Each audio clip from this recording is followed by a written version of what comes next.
This is our first show for the year 2025. A warm welcome to our listeners and a warm welcome to Mr. Daniel Steinman. This is Econo Chat. Let's talk business with Mr. Daniel Steinman. I should say that the year started off well for me personally.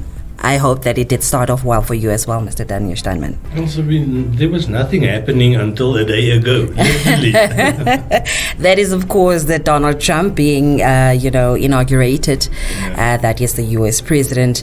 And, what's currently happening on social media in regards to, Donald Trump, but also, as a continent, Africa, we are quite worried, how the president of the United States of America will maneuver, his trade deals and all those things happening. Yeah. How is this going to affect Africa at large?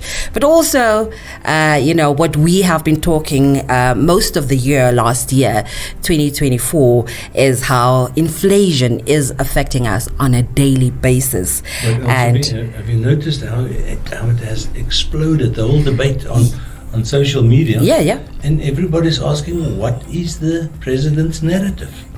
We want to know. Yeah. And I am personally really scared of what the outcome would be once, Donald Trump would actually settle in the Oval Office and, sit and start making, those final decisions. For now, he's focused on inflation and he's focused on, the U.S.-Mexico border, but inflation also that it will affect Africa, Namibia specifically at large as well. It will. Yeah. It will. It's interesting that you should mention inflation because he had the audacity to say that he will bring inflation down. And the question is how?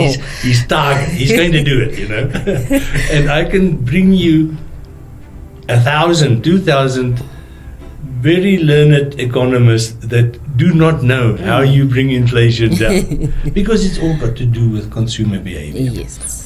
Over which you exercise very little control. But let's talk about Mr. Trump's indications for inflation.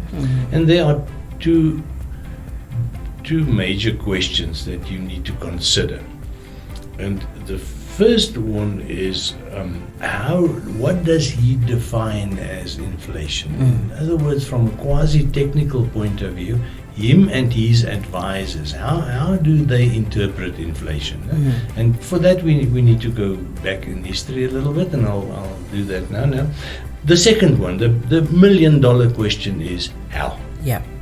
This is the one that I alluded to when I said 1,000 economists will not be prepared to tell you how, because it's not so straightforward.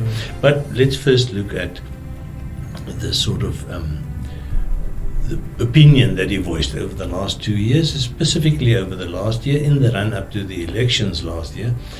He was very vocal in his criticism on inflation, almost as bad as he was on his criticism after COVID-19 regarding inoculation. So I think if I have to sum it up very, very, very briefly, is that the Trump administration and his advisors, and there are many economists in the private sector who share this opinion, is something that I've said here repeatedly. The moment I say it, you will recognize it. And that is that if you want to kill inflation long term, you have to bring down the cost of fuel. Yes. Fuel is the one thing, nothing in the economy can escape the impact of fuel. Because we have to go to work every day. Yes. For that we need a car or a taxi. We have to go far distances in some places. For that we need a bus or a train. We have to go to other countries. For that we need an aeroplane. We have to run our electricity schemes. For that we need fuel. Doesn't matter what you look at, the modern society runs on some form of energy.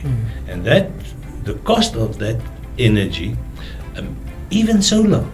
Remember 3 years back, we all bought into that narrative. No, solar is free. Solar is not free. Do an installation on your house, get your 60,000 Namibia dollar bill, and you quickly see, I have to pay the municipality many years for the same amount of electricity before I get a rendement, before I see something coming back. Yeah. So solar is not free.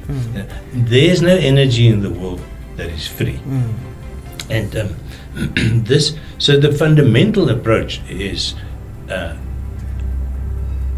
the way that we analyze the role of energy in the economy indicates to us that if we bring the price of fuel down, we make the operational side of the economy cheaper.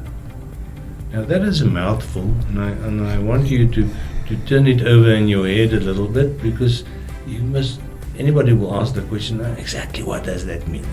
Clever sounding words. What does it mean? It means that, no, I want to correct myself. I don't know what it means. I'm just like the other thousands of economists. We don't really know what it means. But what we have empirical evidence for, proof for, is that in 2009, in August of 2009, when the